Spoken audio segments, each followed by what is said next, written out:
Good afternoon. Thanks for joining us this afternoon. I need to get a motion to go into the 75th special session, please. So moved. Second. Discussion? All in favor? Aye. Aye. Carries. Introduction of an ordinance authorizing the sale of unimproved real property consisting of 1 2-acre parcel of land located in Hagerstown on Vail Boulevard and identified in a deed to seller dated April 24th, 1989, and recorded at Lieber 926, folio 038. Mr. Mayor, I hereby move for mayor and city council to introduce an ordinance authorizing the sale of unimproved real property consisting of 1 2-acre parcel of land located in Hagerstown, Maryland on Weasel Boulevard and identified in a deed to seller dated April 24, 1989, and recorded at Lieber 926 folio 038.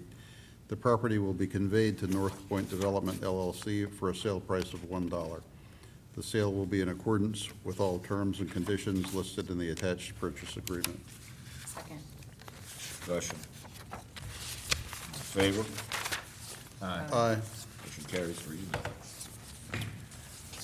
All right, come out of special session. We're going to go into a work session, a preliminary agenda review. As always, if you have any questions as I go through, please stop.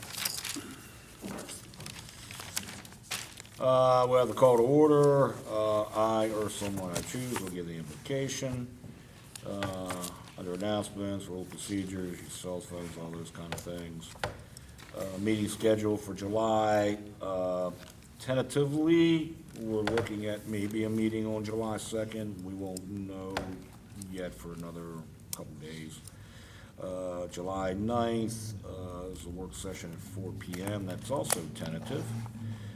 July 16th is a work session, July 23rd is a work session, and July 30th is a regular session at 7 p.m. We ask for appointments, the Circle of Achievement Advisory Committee, the Board of Zoning Appeals, and the Hagerstown Loan Review Authority. We'll have citizen comments, city administrator comments, mayor and council comments. We'll adopt the minutes of May 7th, 14th, 24th, and 28th. Under the consent agenda, under Information Technology and Support Services, Munis Software Maintenance Renewal for fiscal year 20, Tyler Technologies Incorporated out of Dallas, Texas, for $223,272.61. Teletime Software Maintenance Renewal for fiscal year 20, Teletime Systems Corporation, Santa Ana, California, for $58,852.98. Under the Department of Parks and Engineering, Car and First Street Sidewalks, Concrete Central, LLC, Hagerstown, Maryland, $238,035. Under the Police Department, the annual payment for wages to the 911 Center in Washington County Treasurer, Hagerstown, Maryland, is $405,630. I'm sure that'll be a discussion. Under Public Works Department, 3 vehicles, Keystone Ford, Chambersburg, PA, $109,285, and a traffic camera control, Econo Lakeland, Bernie, Maryland, $18,931.32. Under Utilities Department, under Water, Fluoride Feed System, Carl Belt, Inc. of Cumberland, Maryland, $80,334. Underwater, Basin Handrails, Carl Belt, Inc., Cumberland, Maryland, $11,900. And underwater, Magnaflock, George S. Coyne Chemical Company Incorporated, Croydon, Pennsylvania, $26,685. Under unfinished business, the approval of an ordinance authorizing the sale of unimproved real property consisting of 1 2-acre parcel of land located in Hagerstown on Vail Boulevard, identified in a deed to seller dated April 24, 1989, and recorded at Lieber 926, folio 038. Under new business, the approval of resolutions, memorandums of understanding for the University Plaza, park operations, policing, and groundskeeping. Approval of resolution, termination of a project site lease agreement with Customized Energy Solutions, Ltd. The approval of a resolution, termination of project site lease agreement with ESS Fairgrounds Project, LLC. The approval resolution, termination of a project site lease agreement with ESS Vazel Project, LLC. The approval of resolution, project site lease agreement with Inalith Snook LLC. The approval of resolution, project site lease agreement with Inalith Fairgrounds LLC. And the approval of resolution, project site lease agreement with Inalith Memorial LLC. Approval of resolution, tax exempt for Inalith Snook LLC. Approval of resolution, tax exemption for Inalith Fairgrounds LLC. The approval of resolution for tax exemption for Inalith Memorial LLC. The approval of a bike safe play court contract. Amendments to water and wastewater policy. The approval of water request by Chief Ganesh 3 LLC. The approval of memorandum of understanding, overtime cost to allow officers to attend approved crisis intervention training. The approval of the Utilities Department street patching contract for fiscal year 2020 with Huntsberry Brothers, Inc. Hopefully they'll fix that pothole at the corner of Burhans and Park Lane. The approval of First Energy Solutions contract extension. The approval of HVAC service and maintenance agreement contract 7/1/19 to 6/30/20. And the approval of funding for the Dolman Black Heritage Museum. And then we'll adjourn. Are there any questions about next week? Okay. So, funding, conversation for Dolman Black Heritage Museum building acquisition, Michelle Hepburn, Director of Finance.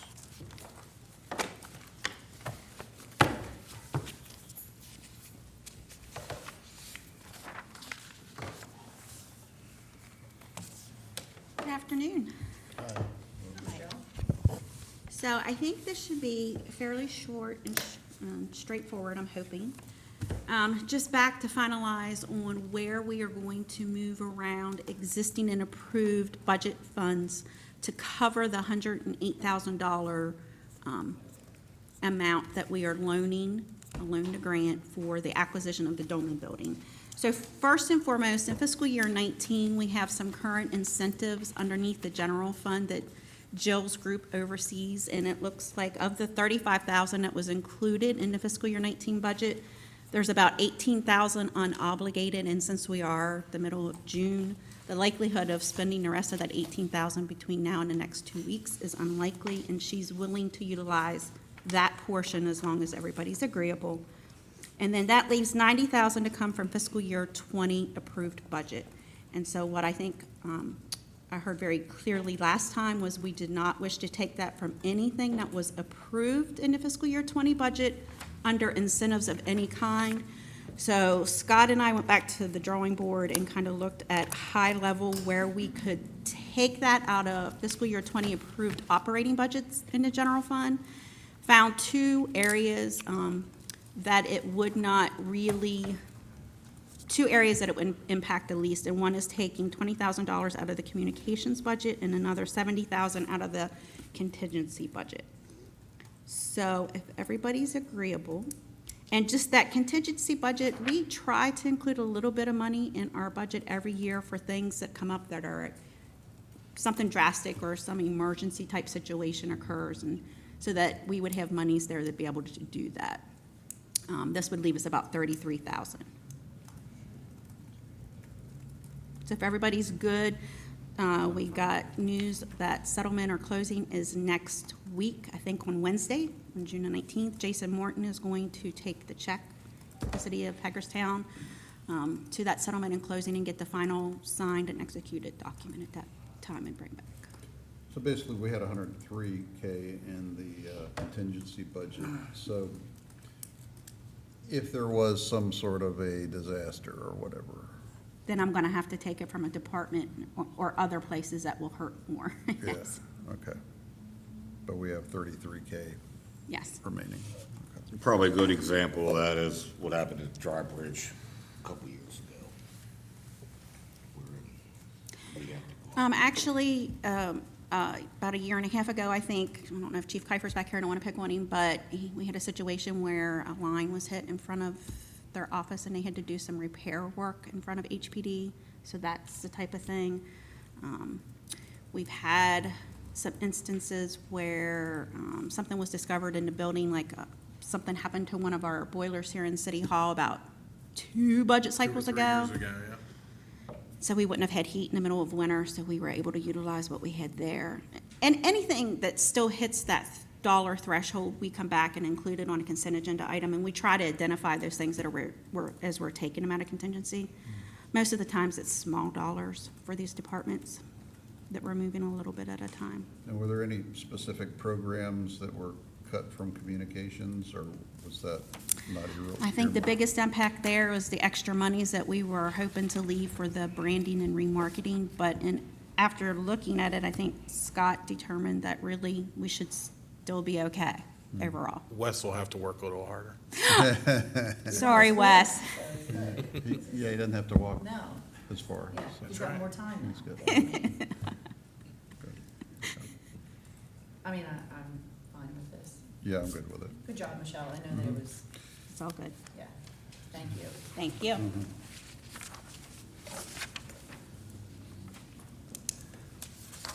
Hagerstown Youth Advisory Council update.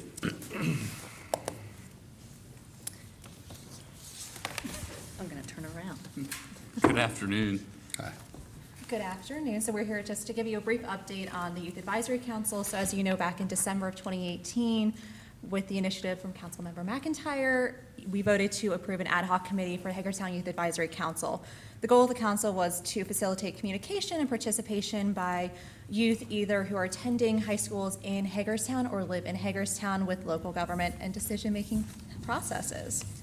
So in the interim period, we have developed with help of several different community partners an application process and marketed the plan.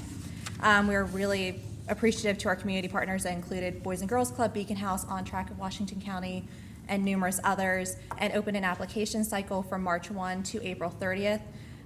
In that time period, we did some different marketing outreach to make sure we were getting as many wide variety of students as we could possibly. We did a lot on social media. Our community partners were very instrumental in making sure the word was getting out that this advisory council was open for applications. We had an advertisement at Leitersburg, and Washington County Public Schools was very kind to pass out a flyer on our behalf to all students who are in 8th, 9th, 10th, and 11th grade who will be eligible to apply for the council. So at the end of that, we received 24 applications to the process. 23 were for the high school age placement, and we had one for the 18 to 21-year-old placement. And the council's goal is to begin this September, So at this time, looking at next steps, as Lauren mentioned, we've been working with numerous external partners throughout this process to get to this point. I think our next goal would be to formalize some of the involvement of those external partners. And they would help us as staff to review applications. They would maybe be mentors or liaisons throughout the Youth Advisory Council's term. And once again, as Lauren mentioned, we had numerous folks. I think we had Washington County Public Schools, Boys and Girls Club, Police Athletic League, Beacon House, just to name a few off the top of our head, On Track, Hagerstown Hopes. We'd like to narrow down to maybe 3 or 4 external partners and have the mayor and council appoint those folks to be sort of an external partner group, once again, to act as liaisons, mentors to the actual Youth Advisory Council when they start in September. And also, those folks can help us as staff work through the applications. And we would then bring Youth Advisory Council applications to the mayor and council for recommendations and appointing the actual youth members here later this summer. and that would be 9 members who would officially sit on the council. Any questions or concerns? The Youth Advisory Council Partner Group, is it 3 to 4 adults or 9? It would be about 3 to 4. 3 to 4. There would be people. 9 youth who would actually 9 be part of youth. the council. Yes, Okay, sorry. Okay, Then- sorry, all right, yeah, I thought it was a big, Yeah. big group. No, the adults aren't allowed to talk. No? No, I think that's great. I'm glad to hear. When I initially read this, I thought, you know, what about the police groups and other aspects? But now that I hear that they will be involved in this. Yeah, they were That's good. included from the Yeah. beginning. Yeah, And okay. I think that was our goal. Our next step is to formally recommend this Youth Advisory Council applicant, this Youth Advisory Council applicant. And with those external partners involved in that process, when we're bringing recommendations formally to the mayor and council, I think we wanted to formalize that partner group's involvement in the process. And that's Yeah. what this next step would be. No, it looks good to me. 24 applications is fantastic, and not that we're in a competition, but we are compared to Frederick a lot, and we got more applications than they did, so that's pretty awesome. So, thank you. Thank Great you. job. Thank you. Great job. So we'll be back again, likely in July with formalizing that partner group, and then maybe again later in July or early August with actually recommending the applicants for the Youth Advisory Council, the youth seats. Good. Can't wait. Thank you. Thank you. Thank you. Thank you.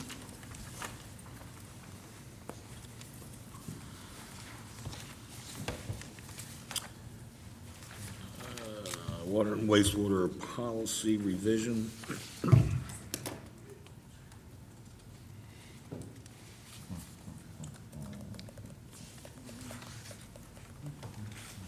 Good afternoon. Just corralling another chair. Yeah, grab another chair. The utilities director is sitting in the peanut gallery for this conversation. I'm okay with that. So we're back in follow-up to the May 21st discussion, and we've attached a revised water and wastewater policy in a red line format from the discussion in late May. We've also attached a revised red line version of the annexation policy, because that is referenced as a document that parallels the water wastewater policy. So it refers back to the 2008 comp plan. So pages 3 through 5 is the red line water and wastewater policy. Pages 6 through 19 is the annexation policy. So we want to spend some time talking about that today. In addition, we would bring back on June 18th, next week for vote, the request from Chief and Ganesh 3 LLC for the hotel project. That is page 20 through the rest of the packet is the motion and what you will see as a action item, vote item next Tuesday. I wanted to reference that in addition to the hotel project, that we have a number of requests that are in the queue. We're looking right now to address the policy and specifically made recommendations related to the airport area, targeted economic development area at the airport. The additional request is for retail adjacent to the hotel. This is a separate project, and I would say we don't yet have full information, and we're gathering some additional information about this project, but we know it's 2 buildings of retail on Citicorp Drive. And once we have a full packet, including a recommendation letter from the county, we'll bring that forward to you, whether it's in July or August. There are 2 requests on Route 63.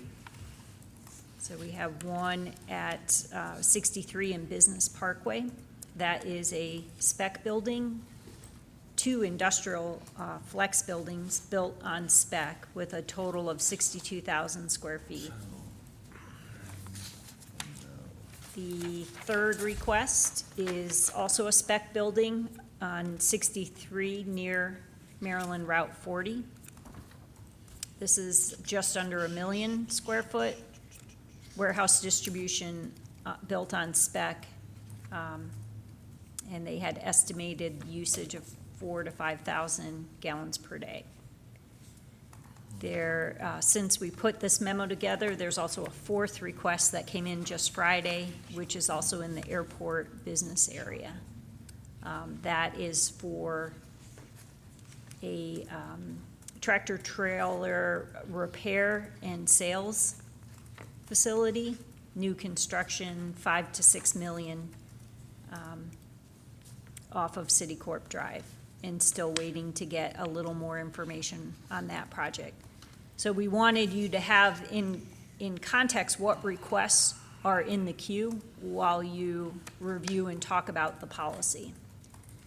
Kathy just handed out a map, so what we tried to do was show on this map the medium-range growth boundary, which is the blue outline, corporate boundaries of the city and the yellow shaded in the center, medium-range growth boundary in blue, the urban growth area in the magenta red color. And As it we've, was shown in the county's 2002 comp. and we've shown the two projects at the airport, the hotel and the retail, shown in yellow with a pointer box to it. And then on, And the brown is the airport target area identified in the 2002 comp plan of the county. The industrial park or the airport park. All of that brown is what they saw as their target area up at the airport. right, on the left-hand side of the page is the Hopewell Valley Economic Development Targeted Area as defined in the county plan from 2002. And then the two boxes in yellow are the two projects that I just mentioned off of Maryland 63. So, I mean, I read the language that you provided as the proposed changes to number 6, and I don't know if you saw the email that I sent a week or so ago on this subject from the follow-up from staff to mayor and council. But I guess my question is, you know, it seems to be sort of nice and tidily sort of, you know, packaged in these two areas as identified. But, I mean, you already see we have 3 or 4 requests immediately, you know, on the heels of it, you know, and as I say often when we get these, you know, it seems like every time there's a request, it's, hey, can you amend the policy? I mean, we started out with, what, 6? I think, 6 requests for waiver from the annexation policy. Now we're up to 10. We have, you know, 3 or 4 requests outside of 2 areas that we're considering now to throw in, There were 7. you know, to the area. And so, you know, and I'm sure that somebody's gonna have some reasonable argument for why, you know, they should be considered, while we continue to exhaust available capacity before we've even filled out the area that we say we have capacity for. And that to me, you know, is concerning because I think that frankly speaking, the politics of the era often drive the discussion of need for where we send utilities, and I don't think it should be that way. I don't think our capacity management plan is set up that way. I don't think that our resource management priorities are intended to be set up that way. And so, for me, our discussion the other week was trying to find a way to accommodate this specific request while at the same time sending a message to the county that we need to negotiate this item. And so I'm all for, and I realize this sort of one request, you know, falls within the parameters of what we've sort of thought we were, you know, attempting to accomplish at a certain point in time, but I don't think it should be given so freely to say, we're gonna go ahead and adopt this, you know what I mean, and we're gonna go ahead and approve this one, and that's the end of the discussion, you know, and so I'm trying to find a way to where we retain what I believe is appropriate leverage for the city to have for decisions on distribution of its utility service to whomever may request it. You know, with what we've proposed, we're tackling one aspect of that exception number 6, which is the target area. Right. We see step 2 is trying to figure out what to do about this vital economic development where it's outside the target areas, as well as whether we should contemplate, you know, whether we need a better definition of that because we don't really have one, or talking about the MRGA boundary, whether it needs to be tweaked or pushed around. But we think that conversation we need to have with the county. I think, Not yeah, just we have to us. have that with the Yeah. county, because I can't, as I said in the last meeting, I can't envision why we would have the property we're talking about now, the proposed hotel site, is in the airport targeted economic development area. So it's the county has targeted this as an economic development area but left it outside of our medium-range growth area. It doesn't make any sense. It predated our Yeah. medium-range growth area. Did it? They, in their The- 2002. The plan, county's they had red, three the areas. county's line where they think we should serve is the red, and the blue line is where the city thinks it should serve based on capacity. Capacity. Capability. So, I mean, and correct me, Nancy, if I'm wrong, I mean, there's dollars and cents associated with all of this, but if this blue line here were to move in this way to expand this way, I mean, either way, we're gonna be laying new water lines and new sewer lines, right, to fill out outside the city? Well, isn't, especially on 63 here, I mean, all these properties would sign a pre-annexation agreement, correct, for water and sewer? Is a condition of service, yeah. I mean, so, and the ones here on 63, particularly the one by, I guess, Route 40, I guess it's the machine store out there, or something along beside it, that's right on the cusp of the MRGA. I mean, those, yes, the county should help us, compensate us in some way, shape, or form if we're offering the ability for economic development to happen outside of an area that, even long range, we may never reach as far as annexation goes. But to consider not doing something is not an answer either. And a question that I would be curious to have an answer for from the county is why we get this pressure on Maryland 63 outside the Hopewell Valley target area when there's over 800 acres of vacant commercially industrially zoned land inside the Hopewell Valley area. Why are we getting this pressure outside of that area when there's still so much land in there for development, and the county has spent, I don't know how much money in putting infrastructure out there to accommodate development, and yet we're getting these requests outside that area and outside our MRTA? Maybe someone actually owns that property that wants to develop something there. But are we going to make that accommodation then? I mean, there are thousands of properties that border Well, this that's a blue line. conversation we have to have with the county, Kristen. Yes, I totally agree. There has to be some way that we get compensated for using up our valuable resource. I mean, other than just whatever we get out of water fees. But the blue line is not based on,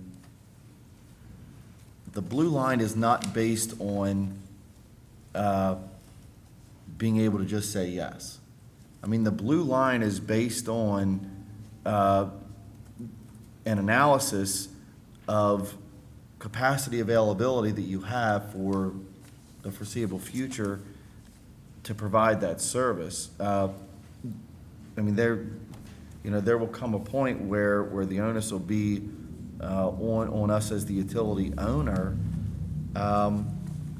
If we were to say yes to 300 of these properties outside of the blue area, for us to explain to 300 properties inside of the blue area. I don't disagree with what you just like, said. why we ran out.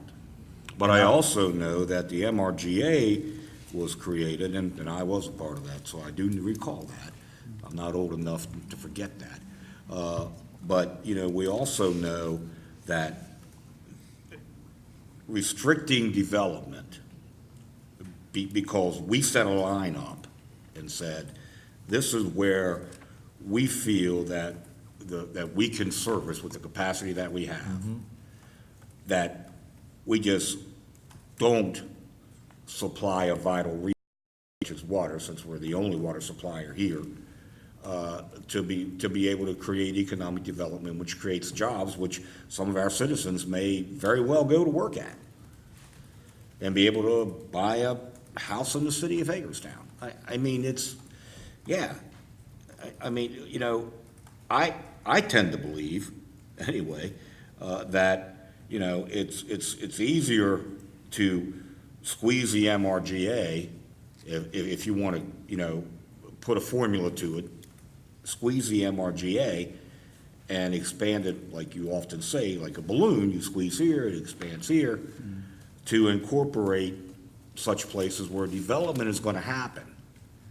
I mean, development is not happening right now along 70 and 40. Development is apparently happening to the west and to the north, and not to the east. So I concur with all that. And I understand the reason why the MRGA was put in place.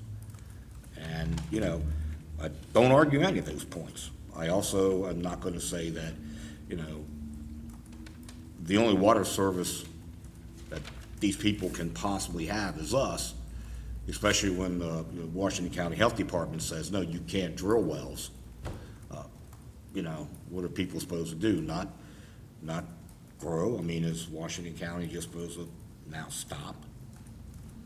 I mean, I don't know, we just had a conversation last week about the hole in the donut, you know, doing things to make sure that there isn't the hole in the donut. Right. And this type of discussion is exactly that, creating the donut around the hole. Well, not when you squeeze from one side and you increase on the other. It's not changing that area, and it's not creating any more of a donut. I mean, we watched Salem I mean, Avenue. the point of a donut and a hole in a donut is to fill that Yeah. inside hole with things that will create economic development in that area. I mean, we've watched Salem Avenue as a prime example. We've literally watched Salem Avenue develop from, the development, the wrap down to the north side of Salem Avenue, and then it actually developed back in toward the city over the last 10 years. I mean, that, and, you know, we literally were able to sort of annex a couple of properties at the tail end of that process, and hundreds of properties that got developed at the end of that line, developed from the end in, which means that the city then never had the opportunity to grow from the border of the city out, because it's already all developed. And that I think is, you know, what you create. And I think that's what you look at when you look to the east, for sure. I think we saw approaching the complexities of this conversation in 3 steps. One, adding the airport targeted economic development area. So getting it amended so that that area is clearly defined, if that's your choice, and that's what we thought we heard in late May. Second is have the meeting with the county and do the exploration and the conversation that needs to happen. And then third, address these other projects that are in the queue. So to take it in steps. So, you know, we attempted to write this more broadly as a one and done, but I don't think we can do that. I think we need to take it in steps, in those 3 steps. I concur. My only concern is, you know, we have all these meetings that we need to have with the county about fire and about this, and are we gonna have them?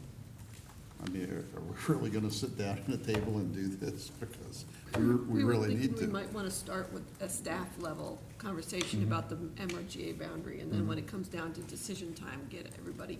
But yeah, that way we could more explore this conversation about the boundary and all the I think acreage that's that's available. a great idea. I think if city staff and county staff could get together and try to noodle this all out. Just so you know, that's the only way anything gets accomplished. Yeah, I know.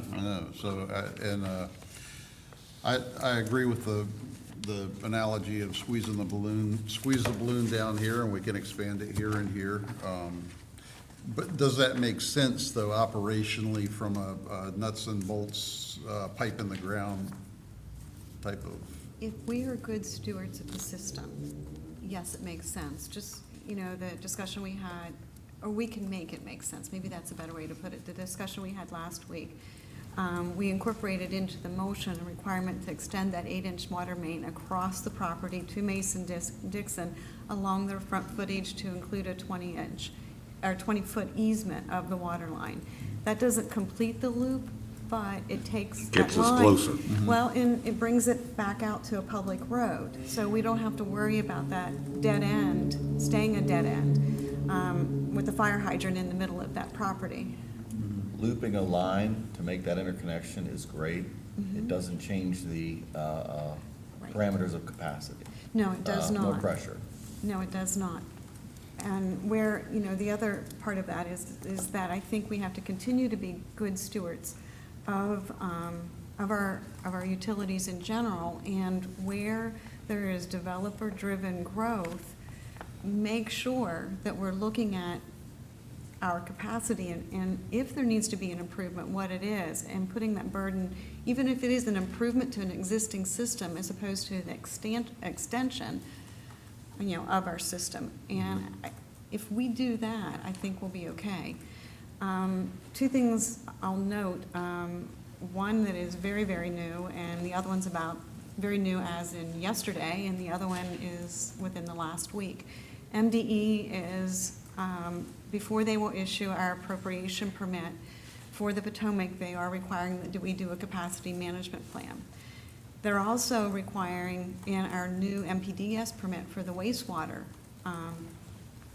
plant that we do a capacity management plan for that, for the wastewater plant. And the reason for that is because of the wet years that we've had, we're at 90+% capacity. What they also added into our MPDS permit is an update of the water and sewer plan. They incorporated that into our permit. So when they issue that permit, we are going to have to force our hand with the county and perhaps even ask assistance from MDE to make that happen, because they put a requirement in our operating permit that the county's plan be updated. That may work out well for us. Because we reached the 85% threshold. Two things. We've exceeded, actually, they've lowered it to 80%. So we've exceeded. It's funny because, it's important to point out, the water and sewer supply capacity management plans started out as sort of like a thought process at MDE. Then went from a thought process to sort of like a, hey, this is this is a guidance document you should think about doing in your plan, to, hey, you should have this in your plan, to, hey, this has to be in your plan, to now, hey, this is part of your appropriation. So anybody out there that thinks this is sort of like going the other direction and that this is a limitless resource, hands-off process, it is going completely the other direction, which is why I feel very strongly, about this when we talk about capacity management. In our permit, in the draft permit, it essentially says you shall do this. And part of it is Kristen, you'll remember this, the ENR upgrades to the wastewater treatment plant was based on a 10.5 million gallon per day plant. The plant is permitted at 8 million gallons per day. So the water and sewer plan update, the capacity management plan update, have all been incorporated into our permit to look at, because of those two variables. And, on the water side, into renewal of an appropriation. So I've not seen a shall in a permit for those plans before, and so this was a first for me.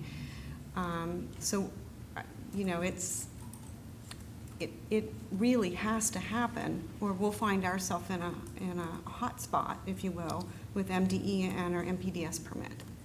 That conversation has to occur.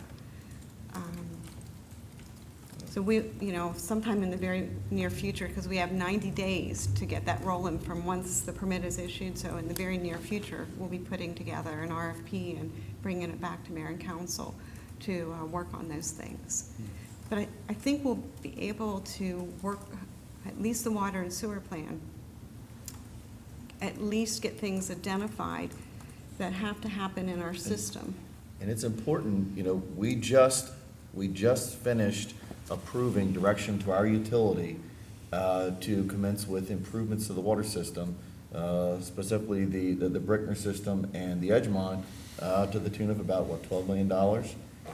And it's important to note that as part of that bond process for that $12 million, it says that we're pledging the full faith and credit of our taxpayers. Our taxpayers. It does not say we're pledging the full faith and credit of our customer base. And 50% of our customer base on our water side is outside of the city of Hagerstown. So every time we approve these things on the ends of these lines and outside of the MRGAs, those folks are getting the benefit of the improvements of that system per the full faith and credit of the taxpayers of the city of Hagerstown, not customers of the customer base of the city's water and sewer system. Good point. I think this is a step in a good direction, that these requirements have come down, because we know the urban growth area boundary, there was no kind of analysis done to see whether you could serve that area. So it's good that we're finally getting, because that pressure was already put on the municipalities by saying in your comp plan, you have to do that analysis and set growth boundaries based on what you know you can serve. So it's good, because we've had this disconnect between the county water and sewer plan and our MRGA, because we were required to set a boundary based on analysis, whereas we're using basically, I don't know what it is now, 30-year-old long, urban growth area boundary that wasn't based on any kind of capacity analysis. Right. All right, so it sounds like the plan is to have city and county staff get together, look at ways that we can help facilitate growth and either be compensated in some way, other than, again, through fees, through user fees, or are we willing to, squeeze the MRGA to make where growth is happening actually part of that MRGA and not, I mean, again, and Kristen stated it very eloquently about the things that happen to the north. If you look at the east, we're in the same boat. I mean, if you go out 40 places that aren't in the city limits of the city of Hagerstown currently are already developed, and if you put something at the end of that line, we're probably never going to reach it with a annexation agreement. And there's no utilities on the south side of 70, so that's why that land, there's no pressure right now. Right. But now we're getting new pressure up in the Moggins area because the county's creating more sewer capacity. And so now they're saying, well, if sewer's gonna be here, I want city water, and that's outside the MRGA. Yeah, yeah. Yeah, so it has So to that's a be. conversation that has to happen. Has to happen, and so, I mean, clearly, we're working off of age-old data here on these boundaries that were set, and they don't have any relation to reality today, so, The blue boundary is from 2018, yeah. Oh, is it? the MRGA. Yeah. That's our- The red one is basically, it's a refinement of something created in the 80s. In the 80s, okay. And just to clarify, that in advance of that conversation with the county, that we're good with a motion next week to amend with these first step changes to the policy, as well as the approval of the hotel project. Yeah. That's what I heard last time we discussed it. And there were a couple of other changes that we haven't touched on at the bottom of the document about setting an 18-month deadline for getting plans approved, so we don't promise all of this capacity outside the MRGA and then nothing happens Nothing ever with it. happens. Right. And then the other part saying that, except for pre-existing water agreements and pre-existing pre-annexation agreements, the expectation is a pre-annexation agreement all the time. Right. Something else we talked a little bit about today is also trying to get more of a focus, not only within the MRGA, but also within the city boundaries where there is still some land that would be amenable to this type of development that is either not up for sale, is not marketed, that kind of thing, and try to understand why, and if they would be amenable to development.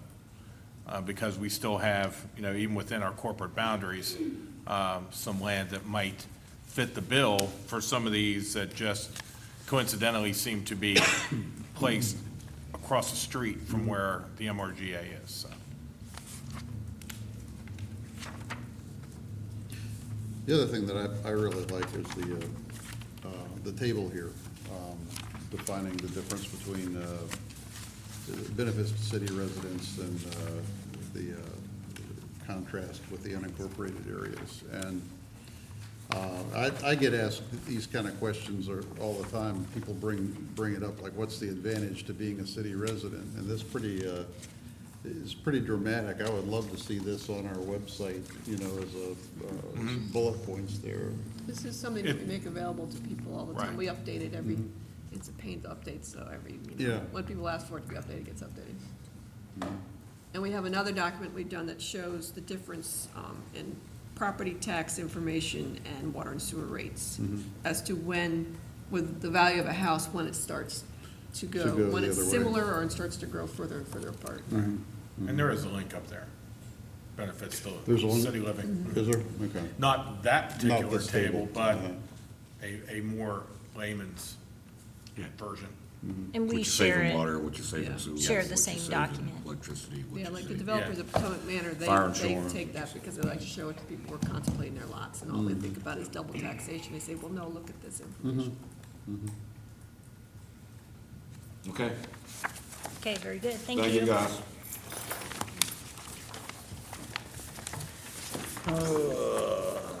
Invest Hagerstown Redevelopment Incentive Fund.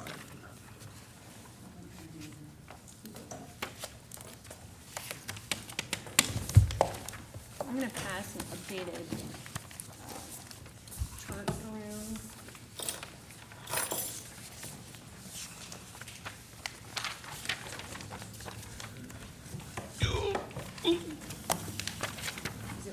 Is it just one? Is it two different? Just a one page. It's all the same? Yeah. All right.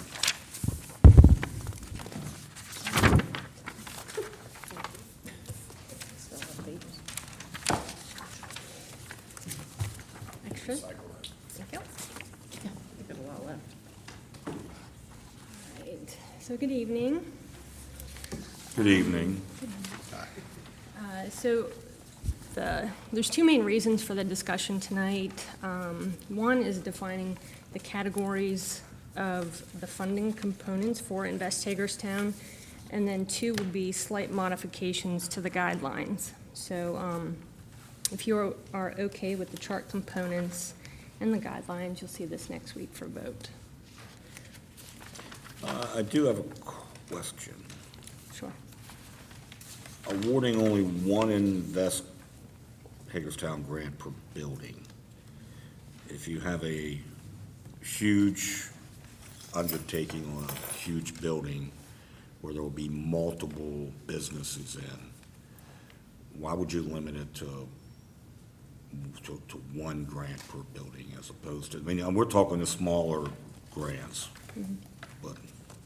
And we discussed that, and I think the best approach for that is to have the building owner apply for the larger Invest Hagerstown grant, and maybe we look at the timeline for that application for the project to be completed. Does that make sense? So it takes a little longer because it'll be multiple businesses going in as opposed to, and you can use, Mulberry Lofts? Mulberry, yeah, perfect example, yeah, that, Moeller, yeah, another perfect example. Yep. So, I mean, the packet's obviously a lot bigger than just the one sheet that you handed us. Are we being asked to consider just this one sheet or the packet in total? The memo on the top kind of outlines the changes throughout the packet and the chart. So having the two buckets of funding, obviously the larger bucket, mayor and council would approve those projects. The category number 2, that would give the review committee the ability to award that funding.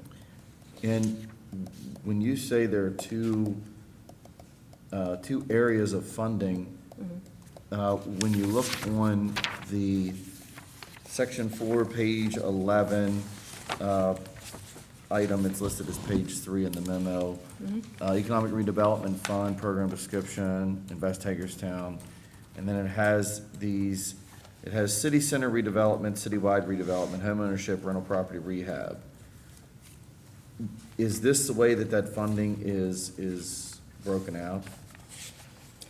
Because it's different than the chart, the table, the single sheet that you provide. And when you look at the city center grant amount, if you have two projects that are $250,000 each, you're left with $25,000 Right. in that category. So we figured we would move that funding down to category number 2.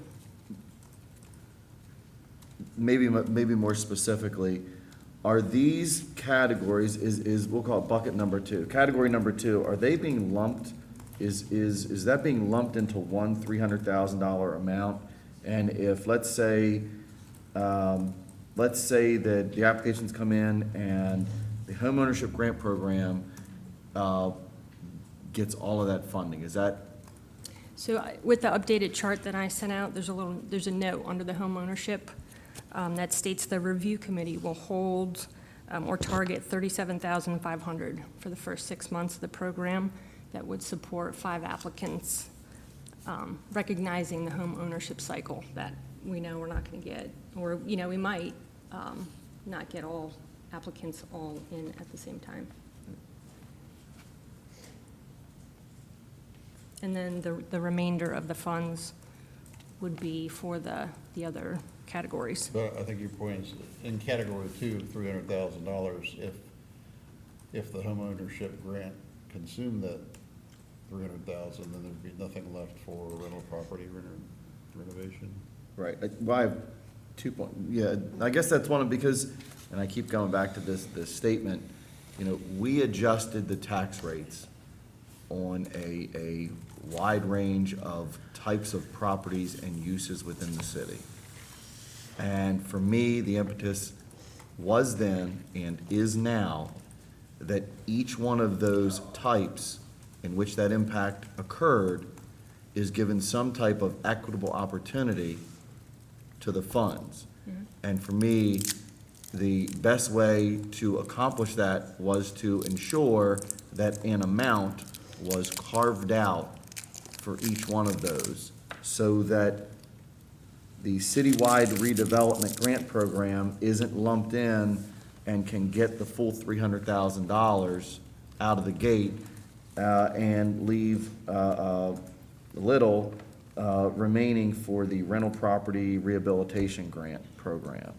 I guess that's my Five concern. buckets. Isn't that what your chart You want is 5 on here? buckets. That's what I'm trying to figure out between the two, because I have a chart here and a chart here. I'm trying to figure out To which one we're explain following. the 2 charts, if I can, is when the budget book was built, we Mm-hmm. put this in as placeholders based on the same ratios as the first year of the program. Okay, So what the review committee is recommending is having more flexibility in the second category. I don't want that. I mean, I'm just telling you flat out, I don't want that, because we adjusted the tax rate on all of these parties. All of these parties should have access to some funds. And by lumping it into one group in the second means that one party, type of property may end up getting all of the funding. And I don't think that's right. But there's this guide here on this second chart, But though. what I hear you saying is, Right. this was the guide, this is what we're being asked to approve. That we're asking for this flexibility as replacement to this chart, giving the review committee the ability to award the 300 across 4 components of category 2. I get it, like, just like in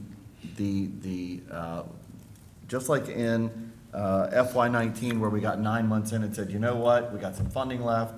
We even had a little left at the end here. We said, okay, we're 9 months in, we got this funding left, and I don't care what the time frame is, we want it expended. Are there other opportunities to sort of provide that flexibility? I don't believe that flexibility should be by lumping all of them in. And I also don't understand the difference, because again, this is a budget book of the stuff that we looked at and said, yes, this is what we want in our budget.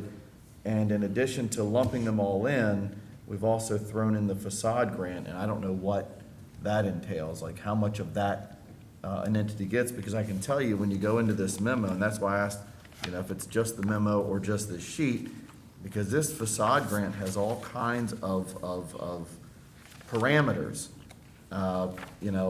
with a number of changes that are marked up across pages of documentation that is more than just this single sheet of paper. And this single sheet of paper does not match what I thought that we were approving within our budget. But what I see here is in category 2 is that there's maximums here. So you'd have to apply for several $25,000 citywide redevelopment grant programs to get to the $300,000 mark, right? And then you've got a maximum here of your homeownership grant of $7,500. Whenever, so even though it's I hear one, that. right, so you were saying that like one entity can apply for the No, 300,000 and that's. One type. In other words, when we originally set this out, as this little chart shows, we tried to break it out and say, everybody felt some of the pain, so to speak. Everybody should have access to some of the benefit. And this doesn't say that. This new chart says, everybody feels some of the pain, but it may end up the benefit may all end up going to just one of these categories. So what you want is you want a guarantee of a certain length of time, and be it 9 months or whatever that is. Just like we've been doing. That these funds are available for these types of different programs, and after 9 months, whatever's. I'd use some, I mean, let's face it, the landlords were not happy, about the change in, the adjustment in the apartment tax, if you want to call it that, and now we're saying, well, we were going to have, 65,000 sort of set aside for that, but when you come get it, we've set it up so these other two can take all 300,000. I don't know that's. And we altered or enhanced, if you will, the rental rehab grant, so it's, what's the word? It's more accommodating to Right. projects that may be It- smaller in scale and. It is, but it should have an allotment of funding ready. Like- Sure. Like from I- day one. I it hear should. what you're saying. And we can certainly do that. This was just an idea of a more flexible pot to allow the review committee on the awards. But if you want to designate specific funding and then for us to come back in 9 months, we can certainly do that. Well, what would be wrong with breaking this 300,000 up within these categories and then having a review after 9 months, but also having the flexibility to come before mayor and council, and if there's some big thing that happens on the citywide redevelopment grant program, to come before the council and the mayor and ask an exemption or do something, a one-time deal. We all know this is gonna happen, that we're taking away from rental property and facade grant and homeownership grant. We're gonna beef up this citywide redevelopment program. Can be done. For me, the goal from the outset of this was to get from $0 available to $1.5 million available. I mean, that was the goal from day one, and instituting the adjustment to the tax to accomplish that, so that roughly $750,000 will be available in we'll call it the big ticket ones, and the other $750,000 broken among these. And we're not there yet, but I believe that with the stormwater management fee and with the adjustment in utility tax, that we could get there. And with the increase in assessments associated with that investment, that we could get there. All I'm saying is as we get to that point, I realize that the funding is limited, and I realize that the desire then is to sort of, give it to the few, so to speak, in spite of the request of the many. And for me, I look at it as having the patience to say it's only at 800,000 right now, but at least everybody should have an equal opportunity to get to a piece of it while we build, because when you read the memo and it talks about 31 homeowners took advantage of the first third grant when we first did it back in 2014, I guess, and 20 some of those were outside of city center. That was a huge benefit. And so that's the goal to try to get back to. I just want to make sure that as we are working toward that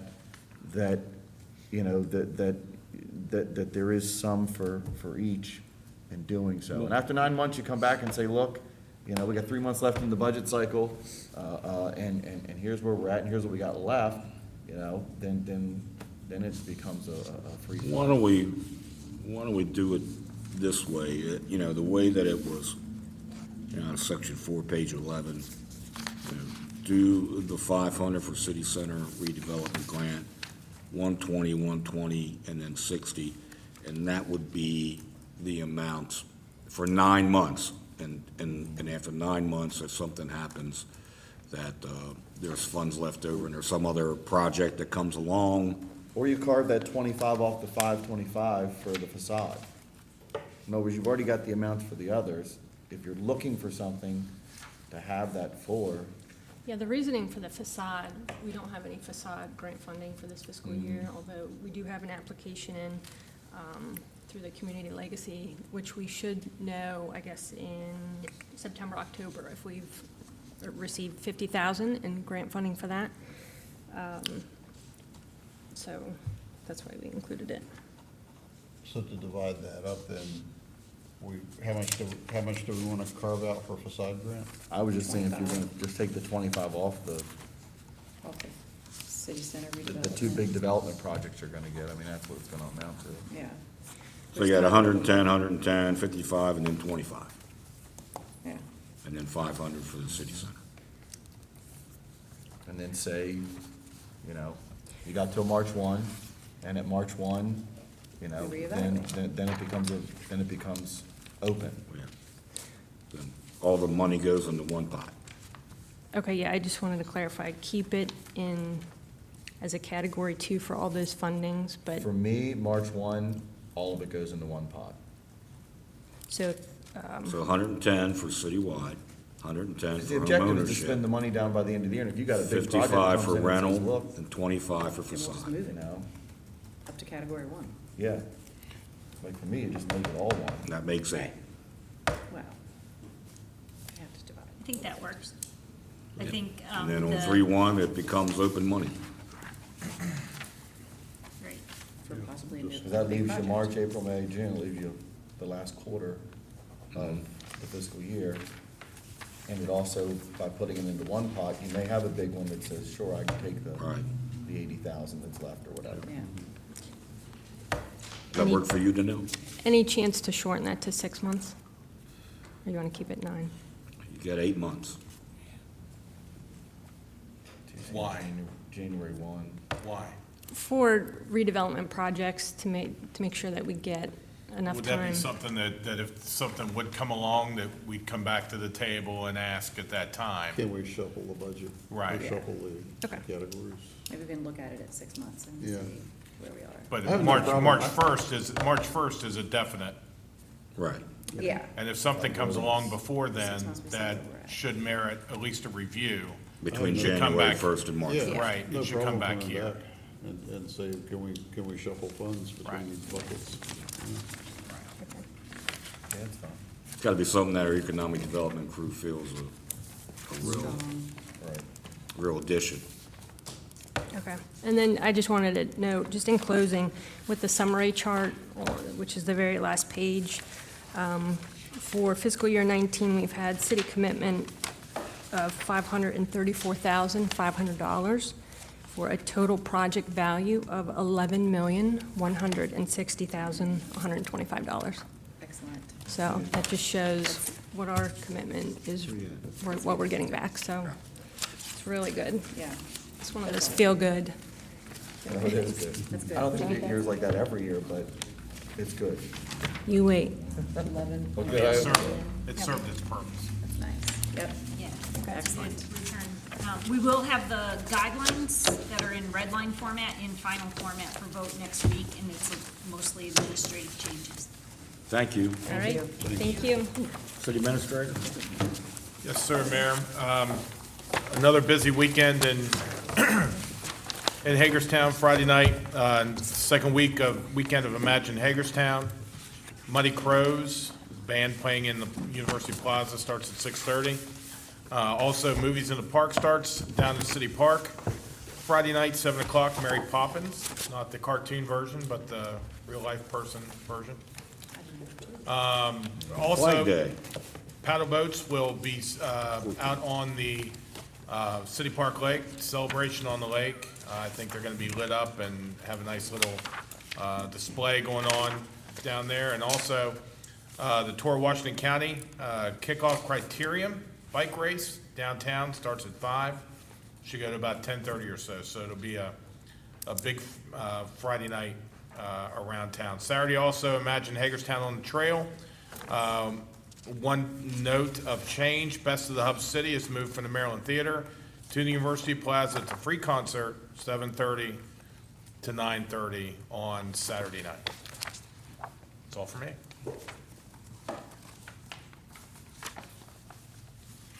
Kristen, I don't have anything. Austin, Nothing tonight. Shelley. Just a simple observation. I think that the Imagine Hagerstown social media campaign and the advertisements have been phenomenal. I think that it's hard to not know when you're connected, as we are on social media with the city of Hagerstown, to not know what's going on.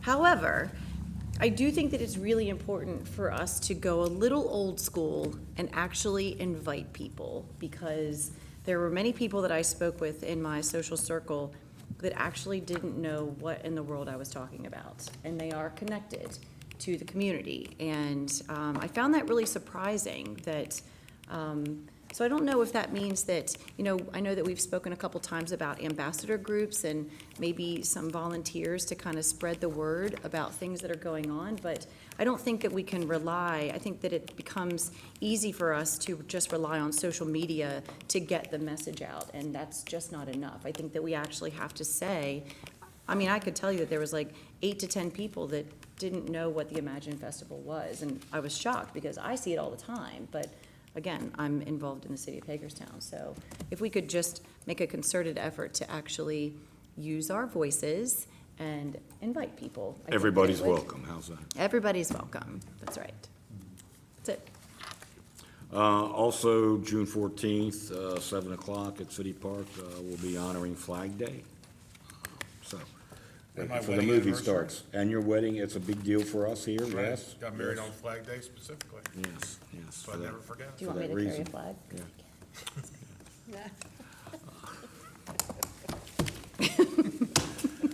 All right. That's all I have. Everybody have a good week. Thank you.